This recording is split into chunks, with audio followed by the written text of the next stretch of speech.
Welcome back, everybody, once again to beautiful Fort Worth, Texas. We are out here today vlogging with the new GoPro Hero 9. I want to talk about that in this video. I've been using this for about a week now. I want to talk about some things that I really love about this camera. There's a few minor concerns, but all in all, I think it's the best GoPro yet.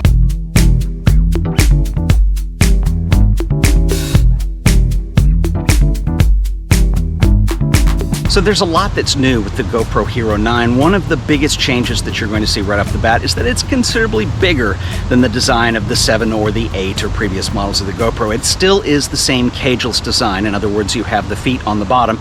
It's just bigger. And I think part of that reason is in addition to the rear screen, we now have a front-facing full-color LCD screen, which is really handy for framing up a shot and making sure your exposure is correct. One thing that GoPro has given us on the Hero 9 is we do have a front-facing screen, which is really cool. Because if you're doing something like I'm doing right now and you want to frame up your shot, make sure that everything looks good, there's nothing in the background you don't want, it is very useful. However, there is a slight frustration with it in that it does not run at the same frame rate that you're recording at. A lot of this is probably done to conserve power. I completely understand it because you're actually running two screens at once. It's not like you're going to switch back and forth. There are some options. If you want to conserve battery power, you can turn it off, but just know that when it's in use, once you're filming, you're not going to get the full frame rate that you would expect. It looks a little bit choppy. However, it is better than nothing. I think that's something that GoPro will probably expand on in the future, but it's just worth noting here. I would actually rather have it than not, but just know that the frame rate is a little weird. Easily one of my favorite features on the Hero 9 is the improvements they had with Hypersmooth 3.0. Now, Hypersmooth we first saw in the GoPro Hero 7, and that was a legitimate digital image stabilization. It's something I didn't think could be done on any of these cameras. It is really amazing. It got much improved on the 8, and it's even more improved now. There is the ability now to do in-camera horizon leveling, and I'm not going to be able to show this. I'm actually tilting the camera and it stays level, and this is actually one of the lenses that you can select. If you have Hypersmooth on, you go in and select the lens that has horizon centering on it, and you're going to get that. I'm going to have to find a way to show you what I'm doing here because you're not going to see it. I'm trying to exaggerate with my arm, but it's anyway up to 45-degree angle. It's going to stay straight. So if you're doing extreme sports, you're skiing, or if you're just sloppy vlogging, it's going to take care of the leveling for you. It's really pretty amazing. Another big change is that GoPro has moved to a 20 megapixel sensor on the Hero 9. Now, this is kind of a catch-22 for me because you are getting more resolution. The sensor is the same size. So what we're doing is we're putting more photosites on the same size of sensor. So this is good for something like stills and bright light where you want more resolution, but it's also going to be bad for low light performance. Now, that has always been a challenge with GoPros. They're just not known for being low light cameras. You can get away with it, but it's just going to be noisy. Usually the image stabilization doesn't work nearly as well. So that's one thing that I think is a trade-off that I would have been willing to sit there and live with the lower resolution sensor, because low light is a challenge as it is, so you really do need to be in daylight at least to be able to use this to get full effect. But then again, that's kind of what GoPro is designed for, so I see why they went with the 20 megapixel sensor. However, for stills work, it looks really great. You get a really good resolution. A lot of people don't think of a GoPro as being useful as a stills camera. I actually like it. I've shot a lot of photos over the years with something that literally fits in my pocket. In many ways, this camera has replaced the point and shoot for me. You remember the little Canon point and shoots we used to buy?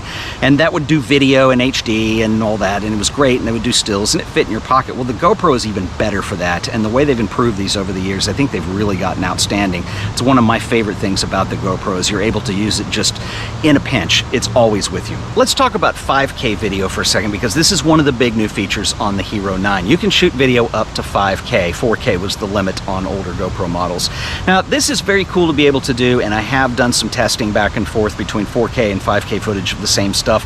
Honestly, I don't think you're going to notice that big of a difference. It's a little bit of a marketing thing to be able to put it in there. It's only slightly bigger, in my opinion, than 4K. However, there is an advantage to it, is that if you are one who likes to shoot video and pull stills from the video to print or email or send or whatever you want to do with them, you can do that with a bigger resolution and have better quality results. So you can get up to 14 megapixel stills from video, which is actually very cool. There are some really cool and useful features on the Hero 9. I guess the big question is, how does it compare with last year's model, and is it worth the upgrade? Well, we're going to get into that, but real quick, I want to give a shout out to our sponsor today. We're the awesome folks over at Yellow Images. Yellow Images is your one-stop shop for high-quality premium mockups, creative fonts. They've got 360 images. They've got a creative store full of amazing graphic assets, everything from lettering, icons, illustrations, patterns, brushes, UX, UI kits, and much more. Using yellow images templates for your projects is going to save you both time and, of course, revisions. This is the smarter way to work, presenting your ideas rather than using abstract pitches that require a lot of explanation. You can get your work to look much more professional in way less time. Yellow Images updates their library daily so that you can always find anything you want. They've got a collection of over 40,000 mockups, so chances are they have exactly what you need. Oh, and by the way, just for you guys, I asked Yellow Images for a 20% discount. Guess what? They came through, and I've got a couple coupons that you guys can claim today. Now, these are limited, so it's first come, first serve, but you can get your 20% off by using the offer code TEDForbes20. Just use the link in the description, and I want to give a special shout out and thank you to the awesome folks over at Yellow Images for sponsoring this video. We also have a new battery, which is not the same size as previous versions, so this is important to know. If you've got a whole bag of GoPro batteries and you want to upgrade to this, they're not compatible. So it is a new battery design. A lot of that has to do with the front screen, and the unit is drawing more power. Let's talk about this new battery for a second. So it is a much larger battery. In fact, GoPro marketing are saying it's going to give you 30% more capacity than the previous batteries, which is true. However, remember, you are driving two screens, so if you're not going to turn the screen off, and I haven't turned it off yet, for vlogging, I want to use it to frame things up, see what's in the composition, make sure my exposure's right, so on and so forth. So it is handy, but it is going to draw more. So you do need multiple batteries if you're going to take it out and do a whole day of vlogging like I am right now. It's just not going to give you a full day of juice on one battery. However, there is an option if you do need longer record times. You can power this via USB-C, which is very cool. Another feature that's going to be really useful for people who want to make sure they catch just the right moment. It's the same feature, but it's two different names depending on whether you're in video mode or stills mode. In video mode, it's called Hindsight, and when you have this enabled, what it's going to do is it's going to be recording in the background. It's going to be retaining about 30 seconds of footage. So when you hit the record button, it's going to add whatever new is recorded to the previous 30 seconds. This is really cool because it's a great way to just know that you're never going to miss starting your video at the right time. Now, the same principle applies in stills mode with live burst shooting. And so live burst is going to essentially be buffering 1.5 seconds of burst rate image shooting before you actually click the shutter. And so it's going to give you a burst of the future, essentially, because you're not being able to rewind and go back, so it got it for you. Both of these features are actually really cool if you're concerned about missing a shot. We also have some new functionality that is useful for people who like to shoot time-lapse and hyperlapse. And so one of the cool things with hyperlapse is they've introduced something called speed ramping. Now, this is not speed ramping in the traditional sense that you might be used to seeing in Final Cut or Premiere Pro, where you're actually speeding up or slowing down footage. It's a similar principle, but the idea is that you can take a hyperlapse, you can be able to just tap the screen, it'll go back into standard real-time mode if you wanted to talk or something, and then you hit it again, you can go back to making your hyperlapse.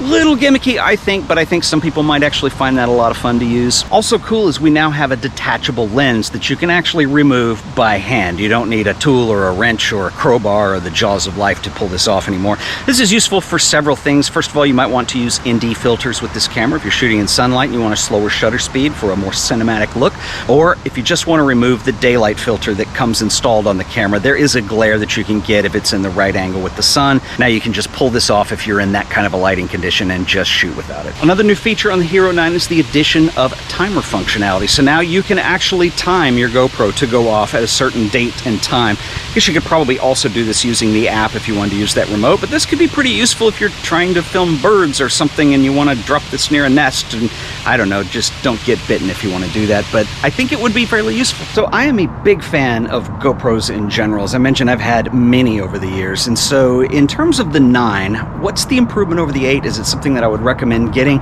Well, here's the deal. The 8 is an incredible GoPro. I think the 9 expands on that with a few more features. It does some really cool stuff really well. However, I also think the 8 does a particularly good job, and so that's something you consider as well if you wanted to save some money. It is really nice being able to have the front screen, being able to frame yourself up, at least in the composition. It's just a more well-rounded camera, and I think it's got a lot going for it. And as I've said many times before, I never cease to be impressed with what GoPro are able to do with a little tiny camera that's this little tiny box. Just when you think they've hit the edge of what they're able to do, they take it a step further, and I think the image stabilization improvements over the years make this a really viable option for people who want to create content. I literally have a small camera right now on a stick. There's no gimbal, there's no nothing, and to be able to just create content for YouTube or whatever it is that you're doing on the go, on location, super easy. I think that you really can't do much better than this. I think it really is amazing, but I would love to know what you guys think, so drop me a comment below. I'll see you guys in the next video. Until then, later.